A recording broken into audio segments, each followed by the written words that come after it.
Hello guys, how are you? Welcome back to our channel Yashwant academy. So guys, ये lecture आपका रहने वाला है आरआरबी ग्रुप डी का जो एग्ज़ाम हुआ है उसी को पूरा एग्ज़ाम का एनालिसिस करके कट ऑफ क्या रहने वाला है मेरे भाई। शानदार सा और सटीक सा हम जानेंगे। आपको सबसे पहले जानेंगे कि 16 दिनों में 48 शिफ्ट का ये संपूर्ण डेटा के ऊपर विश्लेषण है। जो पेपर आपका 3 अगस्त से शुरू हुआ था, 25 अगस्त तक चला था। और टोटल अगर शिफ्ट जोड़ा जाए तो 48 शिफ्ट पेपर हुआ था आपका। 3 शिफ्ट पर डे था मेरे भाई। तो 48 शिफ्टों में टोटल का ये आपका एनालिसिस है, जिसमें एनसीईआरटी से साइंस बहुत ज़्यादा पूछे गए थे।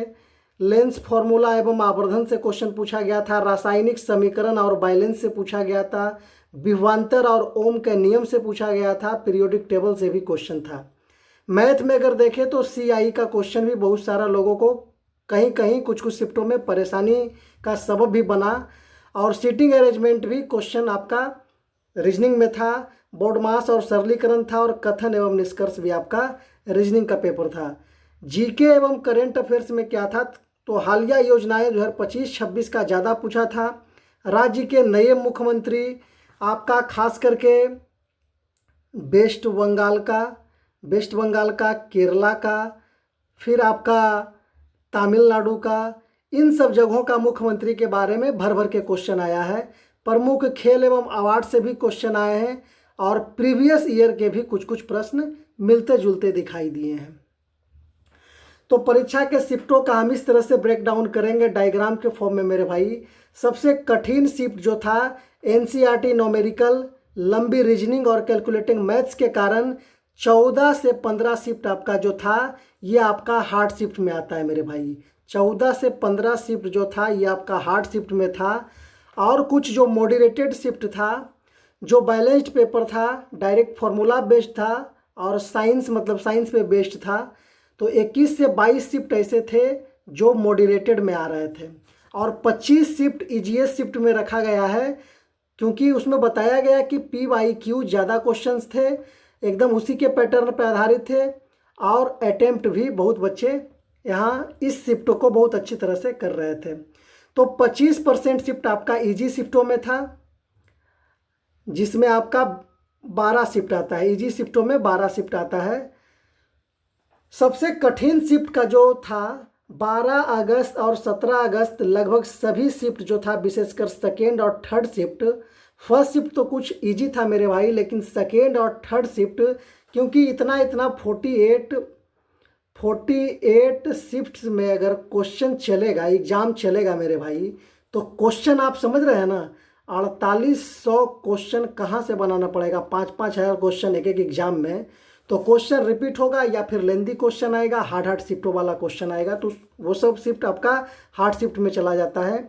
और हार्ड शिफ्ट में 4 अगस्त का थर्ड शिफ्ट भी था, 9 अगस्त का सेकेंड शिफ्ट था, और 20 अगस्त का भी सेकेंड शिफ्ट आपका हार्ड शिफ्टों में था। क्वेश्चन का लेवल जो था जनरल साइंस के ऊपर एनसीईआरटी बेस्ड थी। थ्योरी कम, न्यूमेरिकल अधिक था। लेंस फार्मूला ज़्यादा, विभवांतर, विद्युत धारा, पीरियोडिक टेबल पे ज़्यादा क्वेश्चन था। गणित और रीजनिंग के लंबे लंबे अरेंजमेंट, सीआई भी कुछ कुछ कैलकुलेटिव था, जिसके वजह से हार्ड शिफ्ट भी लोगों को हार्ड शिफ्टों का सामना भी करना पड़ा। और करेंट अफेयर्स भी 25-26 की सरकारी योजनाएं, कुछ कुछ में तो 2024 की भी, 24 की भी करंट थी, 24-25 की, 24-25 के भी कुछ कुछ में करंट पूछा गया था। जब शिफ्ट का हम सॉल्यूशन दे रहे थे, एनालिसिस दे रहे थे मेरे भाई, तो उसमें हमको पता लग रहा था कि 24-25 का भी कुछ कुछ क्वेश्चन है। तो इस तरह से आपका, और जो मध्यम एवं आसान शिफ्ट का है, तो ये आपका ये सब तारीख जो हो गया आपका मध्यम, इसको इजी और मोटिवेटेड शिफ्ट में रख सकते हैं।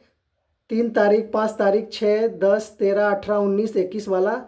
और यहाँ क्या था कि 68 से 70 क्वेश्चन बच्चों बता रहे थे कि हम लोग इसको सॉल्व कर पा रहे हैं। और ख़ास करके राज्यों का मुख्यमंत्री जो बताए थे, यहाँ से क्वेश्चन भी आ रहा था। और आसान स्तर इजीएस्ट स्तर आपका 11 अगस्त, 14 अगस्त एवं 25 अगस्त के फर्स्ट शिफ्ट को बताया जा रहा है कि ये सब आपका इजीएस्ट शिफ्ट में आया था। पी बाई क्यू आधारित सीधे था, वन लाइनर में था, और आपका क्वेश्चन साइंस का भी था, तो करने लायक था, ये लोगों का कहना था मेरे भाई। अगर कटअप नॉर्मलाइज कटअप की बात कर लिया जाए, ये आपका एक्सपेक्टेड कटअप है, कोई फाइनल कटअप नहीं इसको समझेंगे मेरे भाई। ये आपका एक्सपेक्टेड है, फाइनल नहीं है। फाइनल तो रिजल्ट आने के बाद ही पता चलेगा, लेकिन एक हम लोग अनुमान लगा रहे हैं। तो UR का कटअप आपका 73 to 79 मार्क्स आपका रहने वाला है। OBC का आप ले लीजिए तो 71 से 76 मार्क्स, EWS का 66 से 72 मार्क्स। यहाँ आप 75 नहीं, इसको मेरे भाई 72 से 75 नंबर आप इसको कर सकते हैं। थोड़ा सा कलर हम चेंज कर लेते हैं, इसको 72 से 75 कर लीजिए। ये 73 आपका नहीं रह जाएगा, 73 से 79 नहीं। ये आपका नॉर्मलाइज्ड कटअप नहीं होगा, रॉ मार्क्स हो जाएगा, या फिर नॉर्मलाइज्ड नहीं, इसको समझिए 2-3 नंबर का अंतर रहेगा, +-3 कर लीजिए, +-3 कर लीजिए मेरे भाई। और OBC का आपका ये 71 से 74 तक इसे रख लीजिए।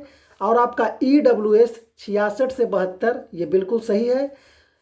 SC ST का जो हो जाएगा, SC का अनुसूचित जाति का 62 से 68 मार्क, 62 से 65 इसे कर लीजिए मेरे भाई, 62 से 65 आप इसे कर लीजिए, यही आपका रहने वाला है। और ST का एकदम बिल्कुल सही है, 56 to 62 मार्क्स आपका रहने वाला है।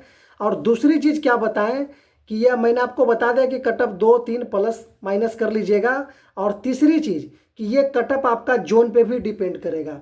कुछ हाई कटअप वाला जोन जो डेंजर जोन में आता है, जैसे पटना आपका हो गया, बिहार का पटना, रांची हो गया, इलाहाबाद, अजमेर, कोलकाता, UP आपका हो गया, राजस्थान हो गया, ये सब आपका हाई कटअप जाने वाला जोन है मेरे भाई।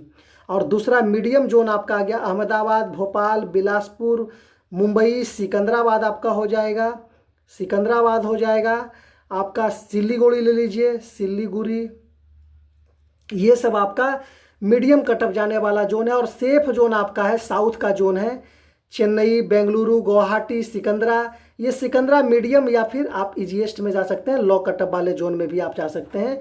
तो इस तरह से आपका कटअप रहने वाला। और दूसरी चीज़ क्या है कि जिनका भी 60 से 65 मार्क अगर क्वेश्चन आंसर की आने के बाद, आंसर की आपका 7 से 10 दिन 15 दिन के अंदर आ जाएगा।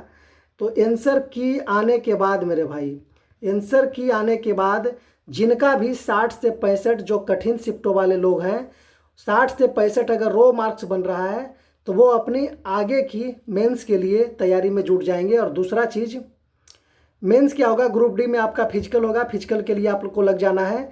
और आसान शिफ्ट जिनका है तो 72 प्लस मार्क्स अगर बन रहा है, 72 नहीं, इसको 70 कर लीजिए, 70 प्लस मार्क्स अगर बन रहा है तो आप अपनी तैयारी में आपको फिजिकल में लग जाना है, यही आपके लिए फ़ायदेमंद रहेगा।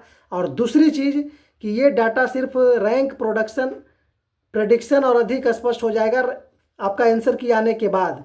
और दूसरी चीज़ आपको है क्या कि आंसर की एकदम सटीकता के साथ मिलाना है, और उसके बाद आपको PT के लिए एकदम तैयार रहना है मेरे भाई। तो अगर कोई क्वेश्चन हो तो कमेंट सेक्शन में ज़रूर कमेंट कीजिएगा। अगर चैनल पे नए हैं तो चैनल को ज़रूर सब्सक्राइब कीजिएगा मेरे भाई, सब्सक्राइब जरूर कीजिएगा, चैनल को सब्सक्राइब जरूर कीजिएगा। तो आज भर के लिए इतना ही, वीडियो को लाइक कीजिएगा। धन्यवाद, मिलते हैं आपको अगले सेशन में, धन्यवाद।